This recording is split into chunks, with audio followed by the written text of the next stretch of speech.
Whichever way you judge me has absolutely no impact on me because I'm completely stoned. I have not given this privilege to anybody that somebody can make me happy, somebody can make me unhappy. Any moment we could be doing something wrong, so we listen to everybody.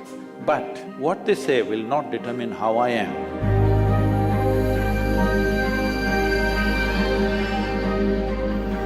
So Sadhguru, sometime back I happened to be in a situation where a friend of mine was drunk. So when she was in the drunk state, she was repeatedly saying that please don't judge me as I'm drinking, please don't judge me. It is… but she has lost her judgment, but she doesn't want you.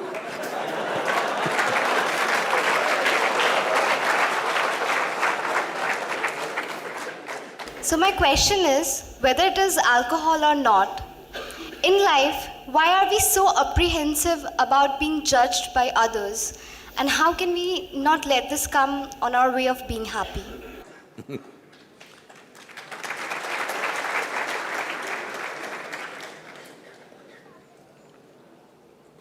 Look at me.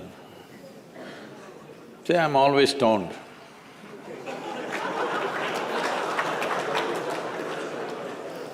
Never touched a substance, but always stoned. You can judge me whichever way you want.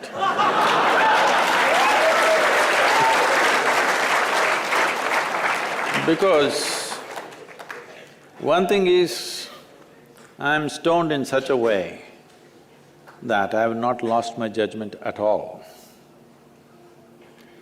And at the same time, whichever way you judge me has absolutely no impact on me because I'm completely stoned.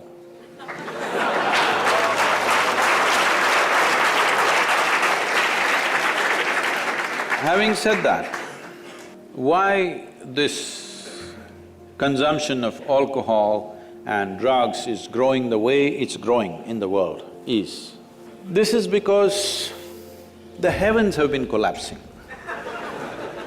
Yes, I was in Bangalore just 3-4 weeks ago. There were over 8,000 people doing a 2-day program with me. And just casually I asked, how many of you think you will go to heaven? Only 5 hands went up. Then I asked, are you all the hell people? No, it's just that both heaven and hell have collapsed in people's minds. This is the first time in the history of humanity that this many people in the world can think for themselves.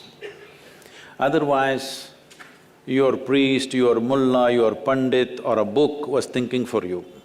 The first time that so many people can think for themselves. Are they thinking right, thinking wrong? There are many issues about that. But they're thinking right, thinking wrong, but they're thinking. So all illogical things are naturally collapsing. Still, this generation has not fully walked away from it, still there is fear. They can't openly say, there's no goddamn hell or heaven.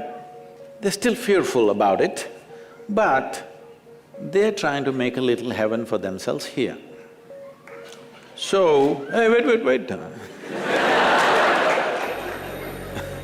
So naturally, when they're not able to do it for themselves out of their own intelligence, they will fall back on chemicals.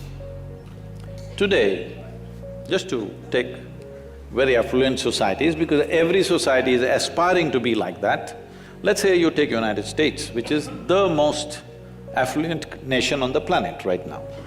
70% of US population is on prescription medication.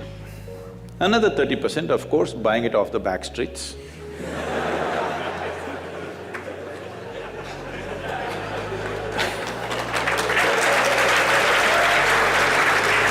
Most affluent nation, obviously affluence is not working. To be healthful, you need chemicals.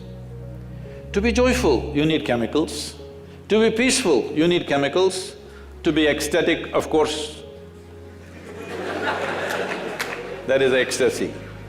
So, I'm not even looking at it morally. It's never a moral issue for me. If 90% of this population right now is on chemicals, believe me, the next generation that we produce will be a generation which is much less than us.